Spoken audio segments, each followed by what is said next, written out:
मूर्ख नाई चला ससुराल। मजेदार हास्यप्रद कहानी। नमस्कार मित्रों, आज की वीडियो में भी हम आपके लिए बहुत ही हंसाने वाली हास्यप्रद कहानी लेकर आया हूं। यह कहानी एक मूर्ख नाई की है जो आपको हंसने पर मजबूर कर देगी। कहानी बहुत ही शिक्षाप्रद भी है। आपसे निवेदन है कि आप इस कहानी को पूरा ही सुनें। चलिए मित्रों, अब सीधे कहानी पर गौर करते हैं। दर्शक बंधुओं, बहुत समय पहले की बात है। नदी किनारे बसे एक छोटे से गांव में रतनलाल नाम का एक नाई रहता था। गांव के लोग उसे प्यार से रतन कहते थे, लेकिन उसकी पत्नी उसे प्यार से कम और झुंझलाकर ज्यादा मूर्ख रतन कहती थी। कारण भी साफ था। रतनलाल देखने में तो सीधा सादा आदमी था, लेकिन उसकी समझदारी का हाल ऐसा था कि अगर कोई उससे कह देता कि आसमान में बादल हैं, तो वह पहले घर से छाता ढूंढकर लाता और फिर पूछता कि बादल आखिर किस पेड़ पर बैठे हैं। रतनलाल के पिता और दादा गांव में नाई का काम करते थे। बाल काटना, हजामत बनाना, शादी ब्याह में दूल्हे की सजावट करना, यही उनका पुश्तैनी काम था। लेकिन रतनलाल को काम से जैसे जन्म जन्म की दुश्मनी थी। सुबह गांव के लोग अपने बाल कटवाने उसके पास आते तो जम्हाई लेते हुए कैंची चलाता। कोई कहता, रतन जरा बाल बराबर कर देना। वह कहता, अरे चिंता मत कर, तुम्हारे बाल बराबर ही होंगे। लेकिन 5 मिनट बाद जब आदमी आईने में देखता तो उसके सिर पर कहीं बाल छोटे होते, कहीं बड़े।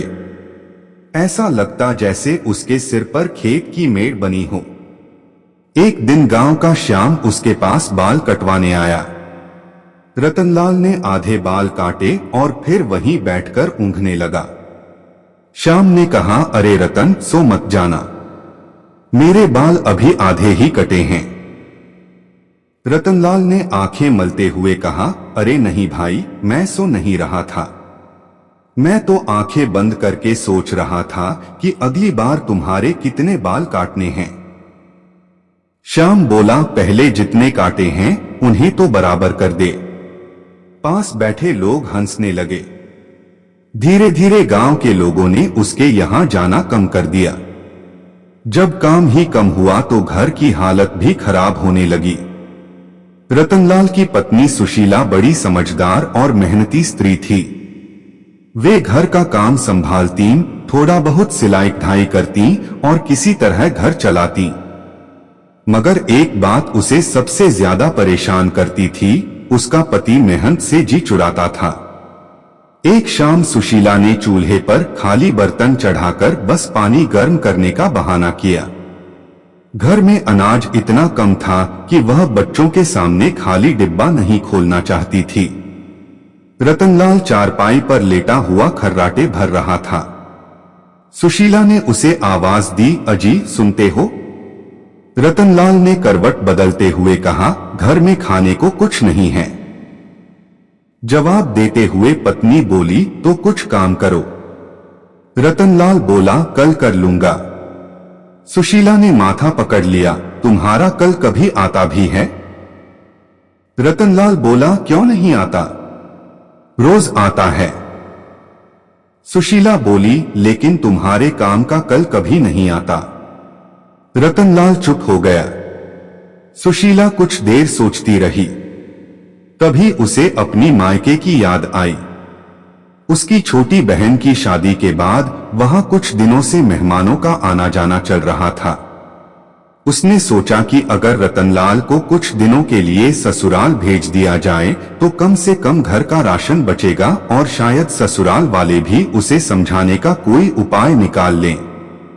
उसने कहा, अजी एक काम करो।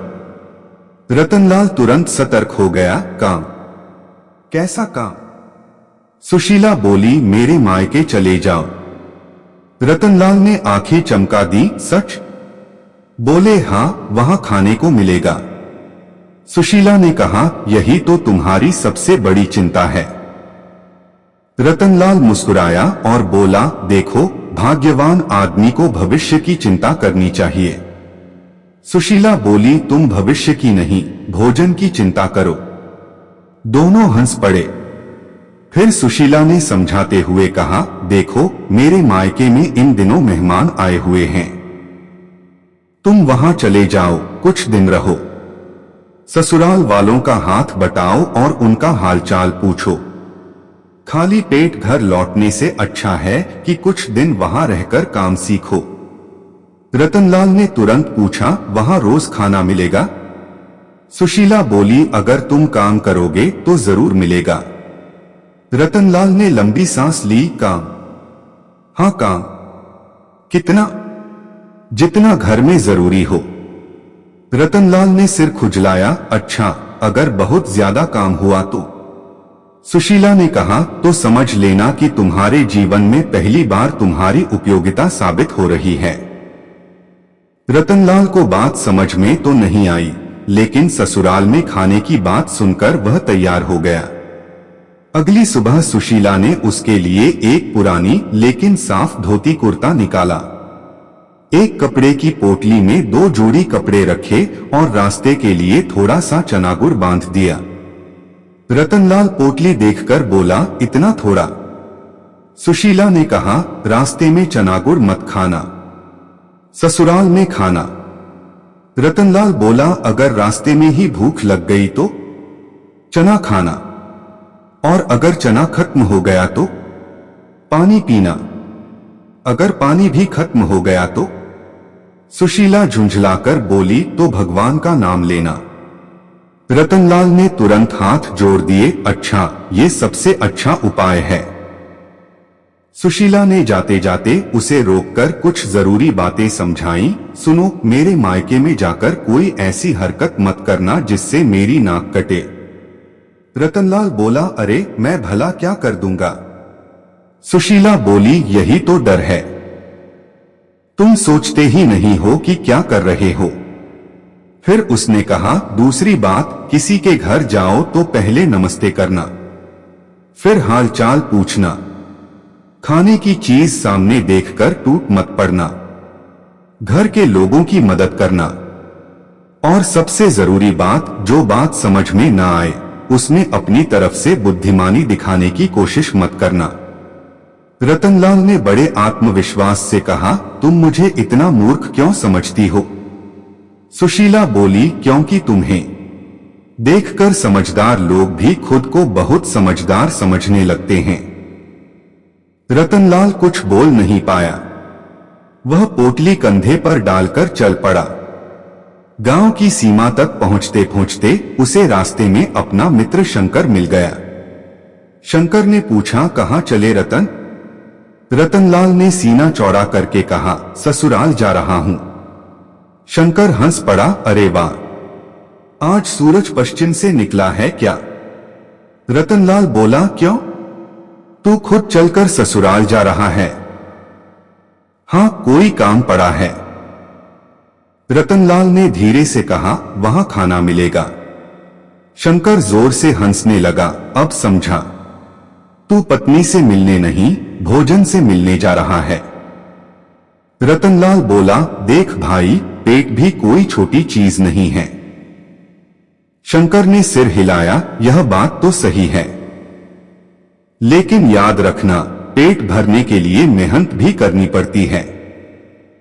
यह बात सुनकर रतनलाल ने कोई जवाब नहीं दिया और आगे बढ़ गया। कहते हैं, जीवन में भोजन, धन और सुख सभी जरूरी हैं, लेकिन सिर्फ सुविधा की तलाश करना और मेहनत से बचना इंसान को कमजोर बना देता है। जो व्यक्ति हर समय यह सोचता है कि उसे बिना मेहनत के सब कुछ मिल जाए, वह धीरे धीरे अपनी क्षमता खो देता है। मेहनत केवल पैसा कमाने का साधन नहीं है, बल्कि इंसान के भीतर आत्मविश्वास, अनुशासन और जिम्मेदारी पैदा करती है। दोस्तों, उधर रास्ते में रतनलाल को एक बड़ा तालाब दिखाई दिया। उसने सोचा कि थोड़ा आराम कर लिया जाए। वह पेड़ के नीचे बैठ गया और पोटली खोलकर चना निकालने लगा। तभी उसकी नजर सामने खेत में काम कर रहे किसानों पर पड़ी। एक किसान बैलों के साथ खेत जोत रहा था। दूसरा किसान मिट्टी को समतल कर रहा था। कुछ महिलाएं खेत के किनारे बैठकर बीज तैयार कर रही थीं। रतनलाल कुछ देर उन्हें देखता रहा। उसके मन में आया, ये लोग सुबह से काम कर रहे हैं, कितना पसीना बहाते हैं। फिर उसने अपने हाथों की तरफ देखा, मेरे हाथ तो बिल्कुल साफ हैं। वह यह सोचकर मुस्कुराया कि शायद साफ हाथ होना ही बड़ी उपलब्धि है। उसी समय वहां से गुजर रहे एक बूढ़े किसान ने उसे देखा और कहा, बेटा कहां जा रहे हो? रतनलाल बोला, ससुराल। बूढ़ा मुस्कुराया, अच्छा, खाली हाथ? रतनलाल ने अपनी पोटली दिखाई, चना गुड़ है। बूढ़े ने कहा, अरे मेरा मतलब मेहनत के हाथों की बात कर रहा हूं। रतनलाल चुप हो गया। बूढ़ा किसान बोला, याद रखना बेटा, रिश्ते चाहे अपने हो या पराए, हमेशा हाथ फैलाकर जीना ठीक नहीं। जहां जाओ अपने हिस्से का काम जरूर करना। रतनलाल ने सिर हिलाया, लेकिन उसके मन में अभी भी ससुराल के पकवान घूम रहे थे। कुछ दूर चलने के बाद उसे एक बैलगाड़ी दिखाई दी। गाड़ी में बड़े बड़े बोरे रखे थे। गाड़वान ने उसे देखकर पूछा, कहां जाना है? रतनलाल ने कहा, मेरे ससुराल की तरफ। गाड़वान बोला, बैठ जाओ, रास्ता एक ही है। रतनलाल खुशी से गाड़ी पर चढ़ गया। बैठते ही उसने पूछा, भैया ये बोरे किस चीज के हैं? गेहूं के। कितना गेहूं होगा? काफी है। रतनलाल बोला, अगर मैं एक बोरा उठा दूं तो क्या मुझे कुछ गेहूं मिलेगा? गाड़वान ने हंसकर कहा, पहले बोरा उठाकर दिखाओ। रतनलाल ने एक बोरे को पकड़कर उठाने की कोशिश की। बोरा हिला तक नहीं। वह पसीना पछाड़ते हुए बोला, बहुत भारी है। गाड़वान बोला, इसीलिए तो किसान पूरे साल मेहनत करते हैं। रतनलाल ने मन ही मन सोचा, अच्छा हुआ मैंने खेती का काम नहीं चुना। लेकिन उसे यह पता नहीं था कि आगे उसकी ससुराल में खेती से भी ज्यादा कठिन परीक्षा उसका इंतजार कर रही थी। शाम ढलने लगी। आसमान पर लालिमा फैल गई। पेड़ों पर पक्षी अपने घोंसलों की ओर लौटने लगे। आखिरकार रतनलाल अपने ससुराल के गांव की सीमा पर पहुंच गया। दूर से उसे अपने ससुराल का बड़ा सा घर दिखाई दिया। घर के बाहर लोग आते जाते नजर आ रहे थे। आंगन से पकवानों की खुशबू हवा में तैर रही थी। रतनलाल की आंखें चमक उठीं। उसने पोटली कंधे से उतारी और खुशी से बोला, वाह रे भाग्य, आज तो मेरी किस्मत खुल गई। रतनलाल ने जैसे ही ससुराल के घर के सामने कदम रखा, अंदर से उसकी सास की आवाज आई, अरे लगता है कोई आया है। रतनलाल ने तुरंत अपनी धोती ठीक की, बालों पर हाथ फेरा और ऐसा चेहरा बनाया जैसे वह कोई बहुत बड़ा साहूकार हो। दरवाजे पर उसकी साली कमला आई। उसने जीजा जी को देखा तो खुशी से बोली, अरे जीजा जी आप अचानक? रतनलाल ने गर्दन ऊंची करके कहा, अचानक नहीं, बहुत सोच समझकर आया हूं। कमला मुस्कुराई, अच्छा तो बताइए सोच समझकर क्यों आए हैं? रतनलाल थोड़ा अटक गया। उसे पत्नी की बात याद आई कि ससुराल वालों के सामने अपनी गरीबी की बात नहीं करनी है। उसने तुरंत कहा, बस तुम्हारी याद आ रही थी। कमला हंस पड़ी, जीजा जी मेरी याद आ रही थी या रसोई से आती खुशबू ने बुलाया है? रतनलाल ने बात बदलते हुए कहा, अरे पहले घर के बड़े बुजुर्गों के पैर छूने दो। वह अंदर गया और अपनी सास के पैर छू लिए। सास ने आशीर्वाद दिया, खुश रहो बेटा। अचानक कैसे आना हुआ? रतनलाल बोला, बस माँ जी सोचा आप लोगों की सेवा कर दूं। सास ने खुशी से कहा, अरे वाह, यह तो बहुत अच्छी बात है। रतनलाल के मन में आया, अब तो काम करना पड़ेगा। लेकिन तभी रसोई से गर्म पूरियों की खुशबू आई और उसका ध्यान तुरंत सेवा से हटकर भोजन पर चला गया। वह बोला, माँ जी, सेवा तो मैं पूरी करूंगा, लेकिन पहले ये बताइए कि रसोई में क्या बन रहा है। सास हंसते हुए बोली, पूरी, कचौड़ी, आलू की सब्जी और खीर। रतनलाल की आंखें चमक उठीं। अच्छा, तो सेवा का शुभारंभ भोजन से ही कर लेते हैं। साली कमला बोली, जीजा जी, अभी खाना नहीं लगा है।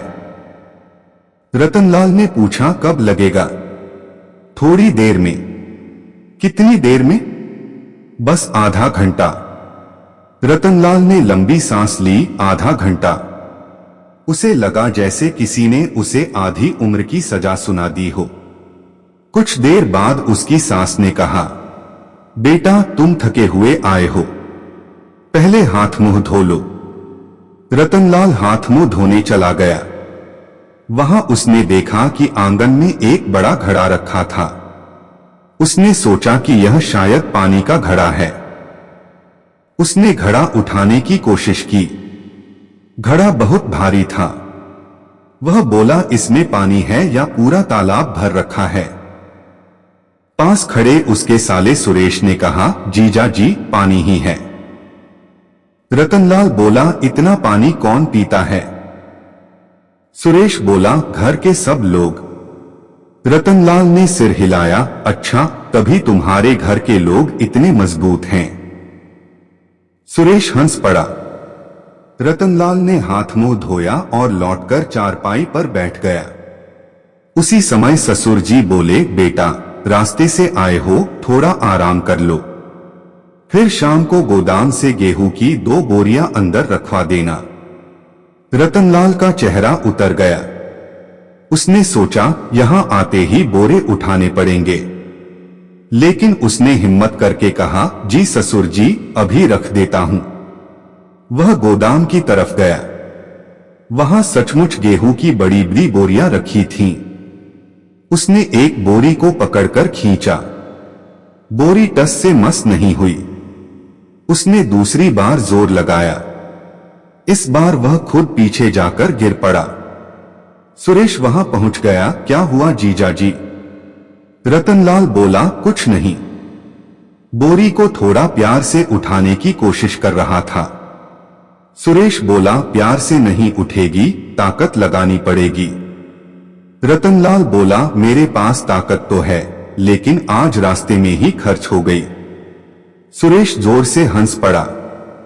आखिर उसने और एक मजदूर ने मिलकर बोरी अंदर रख दी। रतनलाल मन ही मन बोला, यहां तो मेरी बड़ी दुर्गति होने वाली है। दोस्तों, कहते हैं किसी भी घर में मेहमान बनकर जाना केवल खाना खाने या आराम करने का नाम नहीं है। सच्चा अपनापन तभी दिखाई देता है जब हम घर के छोटे बड़े कामों में हाथ बटाते हैं। रिश्ते केवल मीठी बातों से मजबूत नहीं होते, उनमें सहयोग, सम्मान और जिम्मेदारी भी जरूरी होती है। रतनलाल को यह बात अभी पूरी तरह समझ नहीं आई थी। शाम को भोजन लगा। जैसे ही पत्तल उसके सामने आई, रतनलाल ने बिना किसी की प्रतीक्षा किए पूरी उठानी शुरू कर दी। कमला बोली, जीजा जी, बाकी लोगों का भी इंतजार कर लेते। रतनलाल ने हाथ रोक दिया। अरे हाँ, मैं तो बस पूरी की गर्मी जांच रहा था। सुरेश बोला, और कितनी पूरियों की गर्मी जांचोगे? रतनलाल ने हंसकर कहा, जब तक पूरी ठंडी न हो जाए। सब लोग हंसने लगे। खाना शुरू हुआ तो रतनलाल ने पहले धीरे धीरे खाना शुरू किया, लेकिन खीर आते ही उसकी रफ्तार दोगुनी हो गई। सास बोली, बेटा, धीरे खाओ। रतनलाल बोला, माँ जी, खीर का स्वाद धीरे खाने से चला जाता है। कमला बोली, ऐसा कौन सा नियम है? रतनलाल ने कहा, यह हमारे गांव का नियम है। सुरेश बोला, आपके गांव में और कौन कौन से नियम हैं? रतनलाल बोला, जिसके सामने खाना हो वह जल्दी खाना चाहिए। ये सुनकर पूरा परिवार हंसने लगा। रात को सोने के लिए उसे एक अलग कमरा दिया गया। रतनलाल बिस्तर पर लेटा तो बहुत खुश हुआ। वाह, ससुराल में तो मजा ही मजा है। लेकिन सुबह उसकी ये खुशी गायब होने वाली थी। अगली सुबह मुर्गे की आवाज से घर के लोग उठ गए। कमला ने दरवाजा खटखटाया। जीजा जी उठिए। अंदर से आवाज आई, क्यों? सुबह हो गई तो सब काम पर लग गए हैं। कब? थोड़ी देर बाद। कमला चली गई। कुछ देर बाद फिर आई। जीजा जी उठिए। रतनलाल बोला, अभी तो थोड़ी देर ही हुई है। कमला ने कहा, आपको पता है सूरज भी आपसे पहले उठ गया। रतनलाल बोला, उसे जल्दी उठने की आदत है। कमला हंसते हुए चली गई। आखिरकार रतनलाल उठा। ससुर जी ने कहा, बेटा आज तुम मेरे साथ बाजार चलो। रतनलाल तैयार हो गया। उसे लगा बाजार जाना मतलब आराम से घूमना। लेकिन बाजार पहुंचते ही ससुर जी ने कहा, इन सामानों को दुकान से घर तक पहुंचा देना। रतनलाल के चेहरे पर फिर वही परेशानी आ गई। उसने सोचा, मैं यहां ससुराल आया हूं या मजदूरी करने? फिर उसने सामान उठाया और चल पड़ा। रास्ते में उसे गांव का एक आदमी मिला जिसने पूछा, कहां जा रहे हो नाई जी? रतनलाल ने गर्व से कहा, ससुराल में बहुत इज्जत है मेरी। ससुर जी ने सामान की जिम्मेदारी मुझे दी है। आदमी बोला, यह तो अच्छी बात है। रतनलाल मन में बोला, इज्जत है या बोझ ये मुझे ही पता है। दोपहर को घर लौटने के बाद सुरेश ने कहा, जीजा जी आज शाम को पड़ोस के चाचा की दाढ़ी बना देना। सुना है आप नाई का काम करते हैं। रतनलाल तुरंत खुश हो गया। अरे ये काम तो मैं आंखें बंद करके कर सकता हूं। कमला ने धीरे से सुरेश की तरफ देखा और मुस्कुराई। सुरेश बोला, बस यही तो देखना है कि आंखें बंद करके कैसे करते हैं।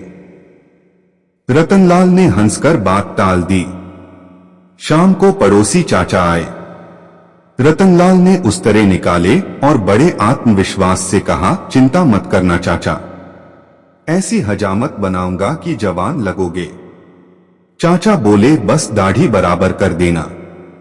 रतनलाल ने काम शुरू किया, लेकिन कुछ ही देर बाद उसका हाथ फिसल गया और उसने चाचा की मूंछ का एक हिस्सा छोटा कर दिया। चाचा ने आईने में देखा तो चौंक गए। अरे ये क्या कर दिया? रतनलाल बोला, फैशन है। चाचा बोले, दूसरी मूंछ भी ऐसी कर दे। रतनलाल ने कहा, नहीं ये तो नई शैली है। सुरेश पीछे से हंस रहा था।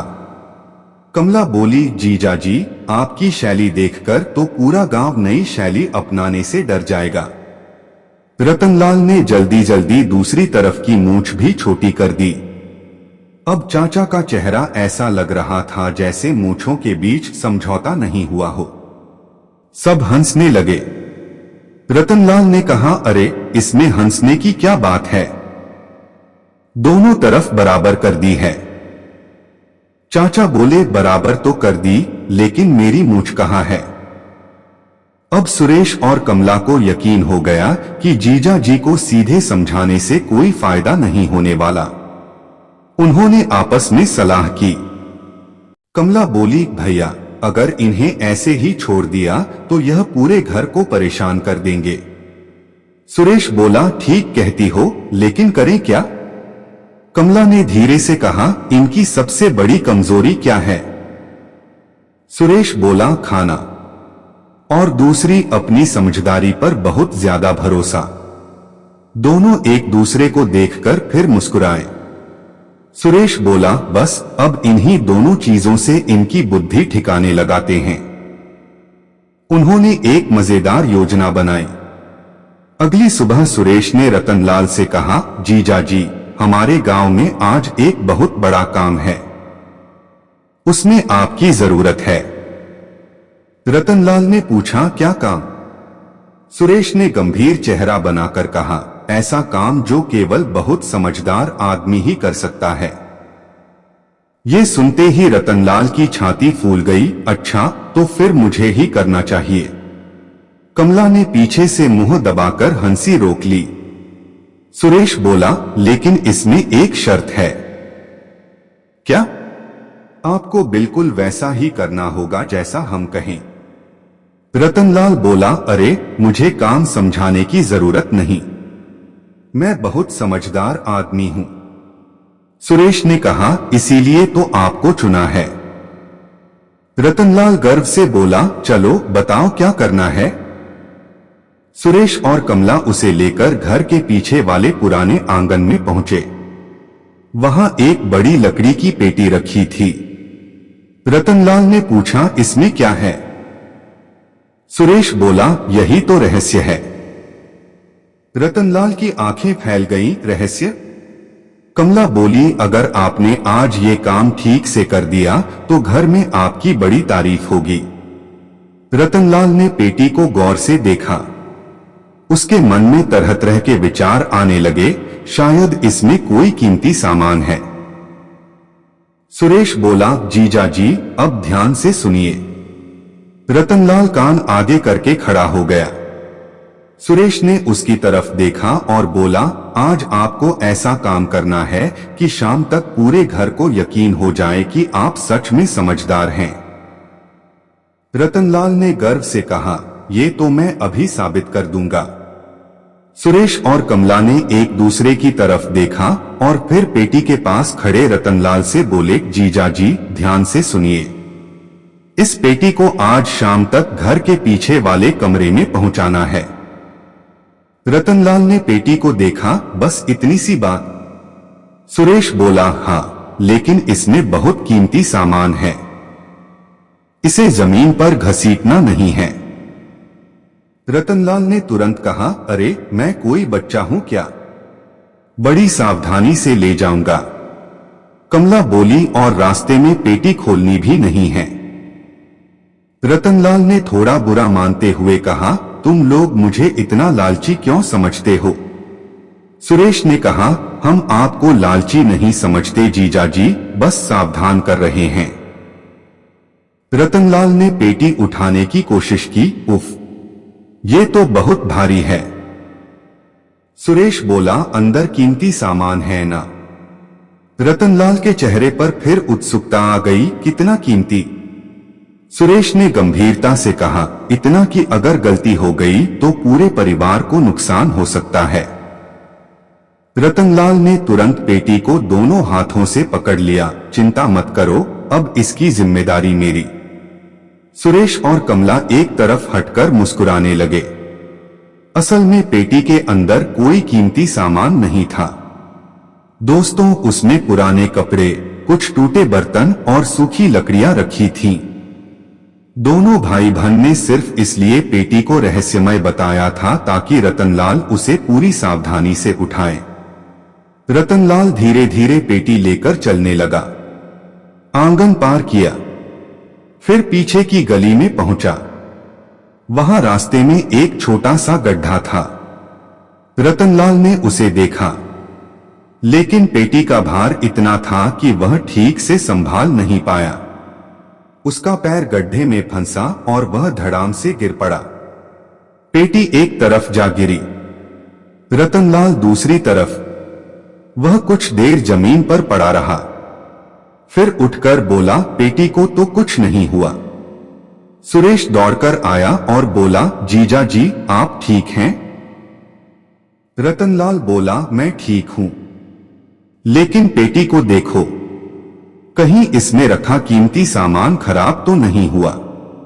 कमला ने मुंह छिपाकर हंसी रोकते हुए कहा, अरे जीजा जी आप पहले खुद को देखिए। रतनलाल ने अपनी धोती झाड़ी और बोला, मैं तो ठीक हूं, बस जमीन थोड़ी ज्यादा कठोर थी। सब हंस पड़े। आखिर पेटी कमरे में रख दी गई। सुरेश बोला, जीजा जी आपने काम कर दिया, अब आप सच में बहुत समझदार लग रहे हैं। रतनलाल ने तुरंत सीना फुला दिया, मैंने कहा था ना, मेरे जैसा समझदार आदमी पूरे गांव में नहीं है। कमला ने धीरे से कहा, बस यही तो हमारी चिंता है। शाम को घर में फिर भोजन लगा।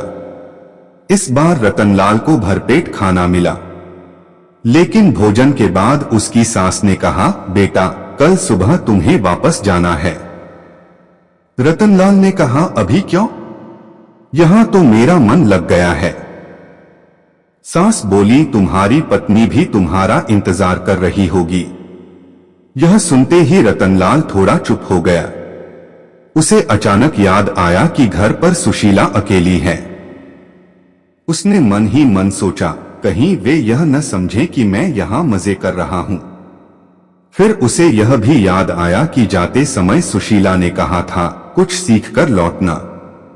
रतनलाल ने सोचा, मैंने क्या सीखा? थोड़ी देर सोचने के बाद बोला, मैंने सीखा कि ससुराल में खाना अच्छा मिलता है। फिर खुद ही सिर हिलाकर बोला, नहीं, यह सीख पत्नी को नहीं बतानी। अगली सुबह ससुराल वालों ने उसके लिए कुछ खाने का सामान बांध दिया। उसकी सास ने कहा, बेटा रास्ते में भूख लगे तो खा लेना। रतनलाल की आंखें खुशी से चमक उठीं, माँ जी, आपने तो मेरा पूरा सफर आसान कर दिया। सास बोली, और हाँ, घर जाकर बहू से कहना कि जल्दी मिलने आए। रतनलाल बोला, जरूर कहूंगा। सुरेश ने मजाक में कहा, और जीजा जी, रास्ते में किसी को मत बताना कि आप बहुत समझदार हैं। रतनलाल ने पूछा, क्यों? सुरेश बोला, कहीं लोग परीक्षा लेने न लगे। रतनलाल ने बात को गंभीरता से लिया, ये बात सही है। अपनी समझदारी छिपाकर रखनी चाहिए। कमला पीछे से हंस पड़ी। कहते हैं, कई बार इंसान की सबसे बड़ी कमजोरी उसकी अति आत्मविश्वास की आदत बन जाती है। अपनी क्षमता पर विश्वास रखना अच्छी बात है, लेकिन हर बात में खुद को सबसे ज्यादा समझदार मानना नुकसानदेह हो सकता है। समझदार व्यक्ति वह नहीं जो हर सवाल का जवाब दे। समझदार वह है जो जरूरत पड़ने पर कह सके, मुझे यह बात नहीं पता, मुझे समझाइए। रतनलाल ने ससुराल से विदा ली और गांव की ओर चल पड़ा। रास्ते में उसे एक छोटा सा बाजार मिला। उसने देखा कि एक दुकानदार अपनी दुकान के बाहर बैठे बैठे ग्राहकों को सामान दे रहा था। रतनलाल को याद आया कि उसकी पत्नी ने कहा था कि घर में तेल खत्म है। वह दुकान पर पहुंचा, भैया तेल देना। दुकानदार ने पूछा, कितना? रतनलाल ने सोचा, फिर बोला, जितना घर में काम आ जाए। दुकानदार ने पूछा, 1 किलो? बोले, हाँ। तेल की बोतल हाथ में लेते ही रतनलाल ने देखा कि दुकान पर बहुत सारी चीजें रखी थीं। वह बोला, भैया यह गुड़ कितना है? 50 रुपए किलो। और चना? 60। रतनलाल ने अपनी पोटली टटोली। पैसे बहुत कम थे। दुकानदार ने कहा, जितने पैसे हैं उतना सामान ले जा। रतनलाल को अपनी गलती समझ आई। मैं ससुराल से मिला खाना साथ लाया था, लेकिन रास्ते में बाजार देखकर वह अनावश्यक सामान खरीदने लगा था। उसने तेल लिया और बाकी पैसे बचा लिए। चलते चलते उसने मन में कहा, आज सुशीला होती तो कहती, पहले जरूरत देखो फिर खर्च करो। दोपहर होते सूरज बहुत तेज हो गया। रतनलाल थककर एक पेड़ के नीचे बैठ गया। उसने पोटली खोली। ससुराल से मिली पूरी सब्जी देखकर उसके चेहरे पर मुस्कान आ गई। वह खाने लगा। तभी वहां एक बूढ़ा व्यक्ति आकर बैठ गया। बूढ़े ने पूछा, बेटा अकेले खा रहे हो? रतनलाल ने कहा, हाँ। बूढ़ा बोला, अगर थोड़ा मुझे भी दे दो तो। रतनलाल ने अपनी पोटली की तरफ देखा। पहले उसे थोड़ी हिचक हुई, फिर उसने 2 पूरी बूढ़े को दे दी। बूढ़े ने आशीर्वाद देते हुए कहा, खुश रहो बेटा।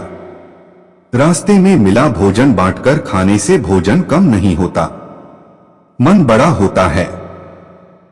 रतनलाल को यह बात अच्छी लगी। उसने बाकी खाना भी थोड़ा थोड़ा बांट दिया। फिर दोनों ने पानी पिया। रतनलाल को पहली बार लगा कि किसी की मदद करने में भी आनंद मिलता है। दोस्तों कहते हैं, साझा करने की आदत इंसान को भीतर से समृद्ध बनाती है। हमारे पास बहुत ज्यादा धन न हो तब भी हम किसी के साथ समय, भोजन, ज्ञान या सहयोग बांट सकते हैं। मदद हमेशा बड़ी चीज से नहीं होती। छोटी मदद भी सामने वाले के लिए बड़ी राहत बन सकती है। बूढ़े ने जाते जाते रतनलाल से पूछा, तुम्हारा घर कहाँ है? रतनलाल ने गांव का नाम बताया। बूढ़ा बोला, अच्छा, तो तुम वही नाई हो जो लोगों के बाल काटता है? रतनलाल ने गर्व से कहा, हाँ। बूढ़ा मुस्कुराया, तुम्हारे बारे में तो बहुत सुना है। रतनलाल ने पूछा, क्या? बूढ़ा बोला कि तुम कैंची से बाल कम और लोगों को हंसाते ज्यादा हो। रतनलाल का चेहरा उतर गया, लेकिन बूढ़े ने तुरंत कहा, बुरा मत मानना, हंसी भी जरूरी है, बस काम में सावधानी जरूरी है। रतनलाल ने सिर झुका लिया। उसे पहली बार अपने काम की कमियां याद आईं। उसने सोचा, अगर मैं अपने काम को ठीक से करने लगूं तो शायद गांव वाले फिर मेरे पास आने लगें। आखिरकार शाम होते होते वह अपने गांव पहुंच गया। गांव के बच्चों ने उसे दूर से देखा तो चिल्लाए, अरे नाई चाचा आ गए, नाई चाचा आ गए। रतनलाल ने हाथ हिलाया, लेकिन तभी एक बच्चे ने दूसरे से कहा, देखना, चाचा जरूर कोई मजेदार किस्सा लेकर आए होंगे। रतनलाल ने यह सुना तो मुस्कुराया। घर के पास पहुंचते ही सुशीला बाहर आई। उसने देखा कि रतनलाल थका हुआ है, कपड़ों पर धूल लगी है और कंधे पर पोटली लटक रही है। सुशीला ने पूछा, आ गए? रतनलाल बोला, हाँ। ससुराल में कैसे रहे? रतनलाल ने कहा, बहुत अच्छा। काम किया? रतनलाल थोड़ा चुप हुआ। हाँ। क्या किया? रतनलाल बोला, बोरी उठाई, पेटी उठाई और दाढ़ी बनाई। सुशीला ने पूछा, दाढ़ी ठीक बनाई? रतनलाल ने नजरें झुका ली, थोड़ी नई शैली में। सुशीला समझ गई कि जरूर कोई गड़बड़ हुई होगी। वह हंसते हुए बोली, चलो पहले अंदर आओ। रतनलाल ने पोटली खोली और ससुराल से मिले खाने का सामान दिखाया। सुशीला खुश हुई, अरे माँ ने इतना समझ दिया। रतनलाल बोला, हाँ। फिर उसने गर्व से कहा, और मैं बहुत काम करके आया हूं। सुशीला ने उसकी तरफ देखा, तुमने काम किया? हाँ। बिना किसी बहाने के? हाँ। सुशीला को विश्वास नहीं हुआ, तुम्हें वहां क्या हुआ? रतनलाल ने कहा, मुझे समझ आ गया कि आदमी को हर जगह सिर्फ खाने के लिए नहीं जाना चाहिए। सुशीला ने पहली बार उसे ध्यान से देखा, अच्छा, तो कुछ समझ भी आया? रतनलाल बोला, हाँ, और यह भी कि हर बात में खुद को समझदार समझना ठीक नहीं। सुशीला मुस्कुराई, ये बात किसने समझाई? रतनलाल बोला, तुमने तो पहले ही समझाई थी, लेकिन मेरी समझ में अब आई। दोनों हंस पड़े। तभी रतनलाल ने कहा, लेकिन एक बात और है। सुशीला ने पूछा, क्या? मेरे ससुराल वालों ने मुझे एक बहुत बड़ा सबक दिया है। क्या? रतनलाल बोला, जब कोई कहे कि तुम बहुत समझदार हो तो पहले यह देख लेना चाहिए कि कहीं वह तुम्हें बेवकूफ तो नहीं बना रहा है। सुशीला जोर से हंस पड़ी, अच्छा, तो अब तुम्हें यह बात भी समझ आ गई? रतनलाल बोला, हाँ। फिर कुछ देर बाद गंभीर होकर बोला, मैं अब अपना काम ठीक से करूंगा। सुशीला ने कहा, अगर सच में ऐसा कर लिया तो हमारे घर के दिन जरूर बदलेंगे। अगली सुबह रतनलाल समय से पहले उठ गया। सुशीला ने आंखें मलते हुए पूछा, आज सूरज पश्चिम से निकला है क्या? रतनलाल बोला, नहीं, आज नाई समय से उठा है। वह अपनी कैंची, कंगी और उस्तरा लेकर गांव की चौपाल की ओर चल पड़ा। रास्ते में उसे वही लोग मिले जो पहले उससे बचते थे। रतनलाल ने हाथ जोड़कर कहा, भाइयों, अब की बार मैं काम ध्यान से करूंगा, कोई शिकायत हो तो बता देना। श्याम बोला, पहले बाल काट कर दिखा। रतनलाल ने सावधानी से उसके बाल काटे। इस बार न कान छिला न बाल टेढ़े हुए। श्याम ने आईने में देखा और बोला, अरे वाह, आज तो ठीक कर दिया। रतनलाल खुशी से बोला, ससुराल जाकर आदमी बहुत कुछ सीख आता है। पास खड़े शंकर ने कहा, क्या सीखा? रतनलाल ने मुस्कुराकर कहा, ये कि मेहनत से भागोगे तो लोग तुम्हें मूर्ख समझेंगे और अगर सीखने को तैयार रहोगे तो वही लोग एक दिन तुम्हारी इज्जत भी करेंगे। धीरे धीरे रतनलाल ने अपने काम में मेहनत और सावधानी शुरू कर दी। लोग फिर उसके पास आने लगे। घर में आमदनी बढ़ने लगी और जब कभी वह आलस करने लगता तो सुशीला सिर्फ इतना कहती, ससुराल याद है। इतना सुनते ही रतनलाल तुरंत उठ जाता। इस तरह एक साधारण सी ससुराल यात्रा ने उस आलसी नाई को यह समझा दिया कि जीवन में भाग्य से ज्यादा जरूरी मेहनत है। रिश्तों में दिखावे से ज्यादा जरूरी सहयोग है और बुद्धिमानी का सबसे पहला लक्षण अपनी गलती को स्वीकार करना है। तो दोस्तों, ये एक मूर्ख नाई की कहानी यहीं पर समाप्त हो जाती है। यह कहानी सिखाती है कि जो व्यक्ति अपनी गलतियों से सीख लेता है वह धीरे धीरे बदल सकता है, लेकिन जो अपनी गलती को भी अपनी समझदारी मानता रहे उसके लिए हर जगह मुसीबत ही मुसीबत होती है। तो दोस्तों, उम्मीद करता हूं यह मूर्ख नाई की कहानी आपके लिए अच्छी लगी होगी, समझ में आई होगी। अच्छी लगी है तो कमेंट बॉक्स में अपनी राय अवश्य दीजिएगा। इतना समय देने के लिए आप सभी को बहुत बहुत धन्यवाद। मिलते हैं अगली वीडियो में किसी और चर्चा में। सभी सब्सक्राइबर बंधु दर्शक भाइयों के लिए जय श्री कृष्णा।